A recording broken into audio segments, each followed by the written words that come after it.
আজকে আমরা দেখব প্রথম প্রান্তিক মূল্যায়ন 2026 পরীক্ষার জন্য চতুর্থ শ্রেণী গণিতের প্রশ্ন, যেখানে পূর্ণমান রয়েছে 70, সময় রয়েছে 2 ঘন্টা 30 মিনিট। একে দাগে রয়েছে বহু নির্বাচন ভিত্তিক প্রশ্ন, যেখানে রয়েছে 1 গুণ 10, অর্থাৎ 1 নাম্বার করে রয়েছে 10টি প্রশ্নের জন্য, মোট রয়েছে 10 নাম্বার। 2 দাগে রয়েছে শূন্যস্থান পূরণ করো, 2 নাম্বার করে রয়েছে একটা প্রশ্ন। 3 দাগে রয়েছে সংক্ষিপ্ত উত্তরধর্মী প্রশ্ন, 1 গুণ 10। চলে যাব পরের যে পৃষ্ঠা রয়েছে, যেখানে কিন্তু 4 দাগে রয়েছে দেখো যোগ বিয়োগ করো, যেখানে কিন্তু 9 গুণ 2। এবং দেখো 5 দাগের যে প্রশ্ন রয়েছে কিন্তু 3 নাম্বার, অবশ্যই দেখবে।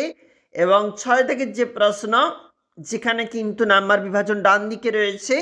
নিচে চলে যাচ্ছি, যেখানে 7 দাগে রয়েছে গুণ করো, 6 নাম্বার রয়েছে। এবং 8 দাগে গুণ সংক্রান্ত সমস্যা রয়েছে। এবং 9 দাগে রয়েছে জ্যামিতি, চাঁদার সাহায্যে 90 ডিগ্রি কোণ আঁকো, এর বৈশিষ্ট্য লেখো।